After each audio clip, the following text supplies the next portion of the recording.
Hey everyone, welcome to Ricky fashion world. आज मैं आपको बो स्लीव की कटिंग और स्टिचिंग बताऊंगी। तो स्लीव को बनाने के लिए मेरी बची हुई ब्लाउज़ का पीस था। तो आर्म होल यहाँ से हमें लेना है 8 इंच। हम यहाँ पे 2.5 इंच डाउन करेंगे। इसके बाद जो बॉटम है का हाफ लेना है और उसमें हमें 2 इंच प्लस कर लेना है। इस तरीके से देखिए हम निशान लगा लेंगे। अब निशान लगाने के बाद इसमें हमें शेप दे देना है। तो अगर आप चाहें तो फ्रेंच कर्व की हेल्प से शेप दे दीजिए या फिर आप फ्री हैंड इस तरीके से शेप दे सकते हैं। तो देखिए इस तरीके से जैसे आप नॉर्मल स्लीव की कटिंग करते हैं वैसे ही आपको इसकी मार्किंग कर लेनी है। मार्किंग करने के बाद अब आपको इसकी कटिंग कर लेनी है। इसके अंदर ज़्यादा कुछ है नहीं। तो देखिए इस तरीके से हमने कट कर लिया।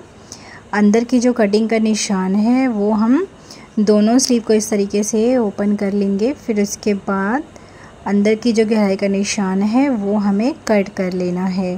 तो देखिए इस तरीके से स्लीव को बराबर से मिला के रखा मैंने और इसकी भी अंदर से कटिंग कर ली। कटिंग करने के बाद अब हमें इसे डिज़ाइन बनानी है। सबसे पहले आपको स्लीव को बीच में से फोल्ड कर लीजिए। यहाँ से हम 1.5 इंच पे रखेंगे और यहाँ से हमें 2 इंच पे रख के निशान लगाना है। मतलब लंबाई हम 2 इंच रखेंगे और इसकी जो विड्थ रहेगी वो 1.5 इंच रहेगी। अब इसको हमें कट कर लेना है। अगर आप चाहें तो जो इसकी विड्थ है वो भी 2 इंच ही रख सकते हैं। अब देखिए हमने इस तरीके से स्लीव को ओपन कर लेना है। जो शेप बन के आएगी जो ट्रायंगल शेप में इस तरीके से नज़र आएगी। अब जो बचा हुआ ब्लाउज़ का पीस था इसको हमने सीधे साइड पे इस तरीके से रखा। अब स्लीव वाले पैटर्न को जो हमने लाइनिंग के ऊपर कटिंग करी है इसको हम इस तरीके से इसके ऊपर अच्छे से बिछा लेंगे। बिछाने के बाद इसको आप पिन अप कर लीजिए, फिर कटिंग कर लीजिए। तो देखिए मैंने पिन अप करके कटिंग कर लिया है। अब हमने इसमें सिलाई लगानी है। तो सिलाई 1/2 इंच से भी कम का मार्जिन दे करके आपको पूरे पे सिलाई लगा लेनी है। सिर्फ एक साइड पे हम सिलाई नहीं लगाएंगे क्योंकि हमें स्लीव को यहाँ से पलटना होगा। तो मैं आपको इसमें स्लीव पे सिलाई लगा करके दिखा देती हूँ। देखिए इस तरीके से आपको इसके ऊपर सिलाई लगा लेनी है 1/2 इंच से भी कम का मार्जिन दे करके। अब देखिए यहाँ पे इस तरीके से शेप है तो यहाँ से हमने नीडल को घुमा दिया और यहाँ पे भी हमने सेम ऐसे ही सिलाई लगा ली। देखिए यहाँ पे मैंने सिलाई लगाया। अब यहाँ से घुमा, एक साइड पे मैंने खुला रखा हुआ है, दूसरे साइड पे हम इसे बंद कर देंगे। अब सेम ऐसे ही ऊपर साइड से जो खुला वाला पार्ट है वहाँ पे भी हमें सिलाई लगा लेनी है। देखिए जिस तरीके से मैंने सिलाई लगा ली ऐसे ही सेम जो दूसरी वाली स्लीव है इसके ऊपर भी हम ऐसे ही सिलाई लगा लेंगे। अब इसमें आपको कुछ भी नहीं करना है, बस आपको नॉर्मल सिलाई लगानी है। आप चाहें तो स्लीव चाहे आपकी लंबी हो, छोटी सी भी स्लीव में भी आप बना सकते हैं, बड़ी सी स्लीव में भी बना सकते हैं। तो देखिए इस तरीके से हमने ये पूरे पे सिलाई लगा ली यहाँ तक। इसके बाद हमने यहाँ से घुमा लेना है और जो यहाँ वाला साइड था वहाँ पे भी सेम ऐसे ही सिलाई लगा लेंगे।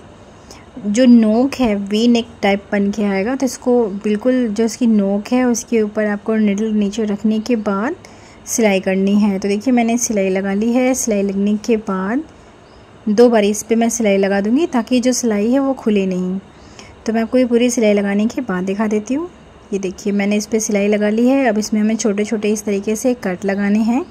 कट लगाते समय आपको इस बात का ध्यान देना है कि जो आपका फैब्रिक है और जो थ्रेड है वो एक्स्ट्रा कट नहीं होना चाहिए। तो देखिए यहाँ से हमने दोनों स्लीव्स को अलग कर लिया है। इसके ऊपर भी सेम ऐसे ही हमें छोटे छोटे कट लगा लेने हैं। देखिए इसमें मैंने कट लगा लिया। कट लगाने के बाद अब हमें इसे सीधा करना है। तो सीधा करने के लिए देखिए एक साइड पे मैंने इसमें जगह छोड़ के रखी थी तो वहाँ से मैं स्लीव को सीधा करूँगी।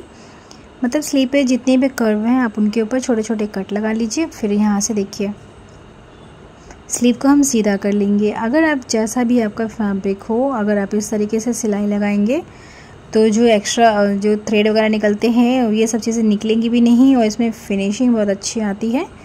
तो आप सेम ऐसे ही इसी तरीके से फैब्रिक को सीधा कर लीजिए। ये देखिए इसके जो एजेस हैं आप किसी नुकीली चीज़ की हेल्प से सीधा कर लीजिए और इसके ऊपर सीधा करने के बाद आपको इसके ऊपर नॉर्मल आयरन कर लेना है। तो दोनों स्लीव पहले मैं अच्छे से सीधा करूँगी। सीधा करने के बाद इसको इसके ऊपर आयरन कर लेना है। आप इस डिज़ाइन को कुर्ती पे, ब्लाउज़ पे, मतलब किसी भी चीज़ पे, टॉप वगैरह पे भी स्लीव की जो डिज़ाइन है उस पर आप बना सकते हैं। ये देखने में बहुत ही यूनिक सा आएगा। अब हमें यहाँ पे बो लगानी है, तो बो के लिए फैब्रिक देखिए इस तरीके से मैंने 5 बाय 5 का पीस लिया है। इसको बीच में से फोल्ड किया। फोल्ड करने के बाद इसको हम 2 साइड से सिलाई लगाएंगे। एक साइड से बंद है मेरा, तो इसको हमें एक साइड से खुला रखना है बस, क्योंकि हमें ये बो को हमें टर्न करना होगा। देखिए मैंने सिलाई लगा ली है। सिलाई लगने के बाद अब हमें सीधा इसे कर लेना है। देखिए यहाँ से मैंने इसे सीधा कर लिया है। इसके जो एजेस हैं आप किसी नुकीली चीज़ की हेल्प से सीधा कर लीजिए। सीधा करने के बाद ये कुछ इस तरीके से पीस बनकर आएगा। अब हमें देखिए इसके मिड में और पहले साइड की जो है फिनिशिंग हम दे लेंगे। तो देखिए यहाँ से हमने फैब्रिक रखा मोड़ के अंदर साइड को और यहाँ पे सिलाई लगा ली। सिलाई लगने के बाद अब यहाँ पे हमें छोटे छोटे प्लीट्स बनानी हैं। तो पहले थोड़ा सा सिलाई लगा लीजिए, फिर उसके बाद कपड़े को इकट्ठा करने के बाद इसके ऊपर आप सिलाई लगा लीजिए। ये देखिए इस पर मैंने सिलाई लगा ली है। सिलाई लगने के बाद अब देखिए बो कुछ है वो इस तरीके से नज़र आएगी। 2 बो हम तैयार कर लेंगे। बो तैयार करने के बाद इसके ऊपर मैं इसे लेस से थोड़ा सा डेकोरेट करूँगी। तो देखिए मैंने मिलती जुलती मेरे पास लेस थी, तो इसके राउंड में से अच्छे से रैप करने के बाद आप चाहे तो इस पर नीडल से इस पर छोटे छोटे धागे लगा कर सिक्योर कर लीजिए, या फिर आप इस पर मशीन भी चला करके इसे फिक्स कर सकते हैं, जैसा भी आप बनाना चाहें। तो दोनों बो पे मैं इसी तरीके से रिंग टाइप में लेस को अटैच कर लूँगी। तो देखिए इस पर हमने लेस लगा लेनी है। लेस लगाने के बाद जो स्लीव थी, स्लीव के ऊपर भी हम इसी तरीके से इस लेस लगाएंगे। तो पहले मैं इसके ऊपर साइड में सिलाई लगा देती हूँ ताकि अच्छे से ये फिक्स हो जाए और ये खुले नहीं। तो देखिए यहाँ से हमने इसे रखा ऐसे और इसके ऊपर सिलाई लगा लेनी है। थोड़ा थोड़ा उठा के लगाएंगे, तो क्योंकि ये थोड़ा सा ज़्यादा फैब्रिक होने की वजह से इस पर सिलाई सही से नहीं होगी। चाहे आप सबसे बेस्ट है आप इसे नीडल से स्टिच कर लीजिए। देखिए इस तरीके से बनाने के बाद ये कुछ इस तरीके से नज़र आएगी। इसे मैं हाथ से भी बाद में टिक करूँगी। ये देखिए ये जो बो है वो कुछ इस तरीके से नज़र आएगी। अब हमने इसे देखिए मैंने एक दूसरी बो बना करके रेडी करके रखा था। अब इसके ऊपर मैं लेस लगाऊंगी, तो लेस से इसे मैं डेकोरेट करूँगी। अगर आपके पास लेस हो तो आप लगा सकते हैं, या फिर आप इसे स्किप भी कर सकते हैं, कोई इशू नहीं है। तो देखिए हमने लेस को यहाँ पे रखा। मैंने इसमें सिलाई जो है वो मैंने सिलेक्टर को मैंने ई पे रखा था और लेंथ इसमें रहती नहीं है, तो 4 और 5 के बीच में रखना है आपको नॉर्मल। ये मैं ड्रीम स्टिच से सिलाई कर रही हूँ। सारी मशीन के अलग अलग फीचर्स होते हैं। अगर आप नॉर्मल सिलाई लगाना चाहें तो नॉर्मल भी सिलाई लगा सकते हैं। देखिए इस तरीके से ये बराबर से रखते जाना है। लेस को हम इस तरीके से घुमाते जाएंगे, मतलब जैसे शेप है शेप के ऊपर ही आपको इसे लेस को अटैच करना है, जैसा कि आप ये देख सकते हैं। ये देखिए यहाँ से फिर हम नीडल को घुमा देंगे अंदर रखने के बाद। लेस देखिए हमने यहाँ से लेस को तिरछा कर लिया। लेस तिरछी करने के बाद यहाँ से जैसे जैसे कर्व है उसके हिसाब से आपको लेस की जो डायरेक्शन है वैसे रखनी है। ये देखिए यहाँ पे हमने सिलाई लगा कर इसे फिक्स कर लिया। अब यहाँ से हमें घुमा लेना है फैब्रिक को और लेस भी, और इसके ऊपर भी हम सेम ऐसे ही सिलाई लगा लेंगे। दोनों स्लीव हमने इसी तरीके से रेडी कर लेनी है। तो देखिए इस तरीके से ये मैंने पूरे पे लेस लगा लिया है। दूसरी वाली स्लीव पे भी सेम ऐसे ही लेस लगा करके मैं रेडी कर लूँगी। तो लेस लगने के बाद ये कुछ जो डिज़ाइन है वो इस तरीके से नज़र आएगा।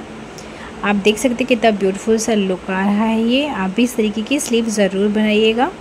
अब हमें इसकी जो है फिटिंग का निशान लगाना है। तो पहले इसे मैं इस तरीके से बीच में से फोल्ड कर लूँगी। और मैं एक चीज़ बता दूँ, ये मैंने ब्लाउज़ बनाई थी वी-नेक की, डीप ब्लाउज़ है ये, 36 साइज़ की बनाई थी मैंने। तो अगर आप बोलते हो आप लोग कि इसमें कैसे हम स्लीव लगाएं, तो आप इस तरीके से स्लीव बना करके अटैच कर सकते हैं। तो मैं ये पूरा कंप्लीट करने के बाद आपको दिखाऊंगी। तो स्लीव का जो मेज़रमेंट था आपको नॉर्मल इस तरीके से स्लीव को बीच में से फोल्ड करके रखना है। फोल्ड करके रख लिया मैंने। अब हमें यहाँ पे इसका जो मेज़रमेंट है वो मैं आपको समझा देती हूँ।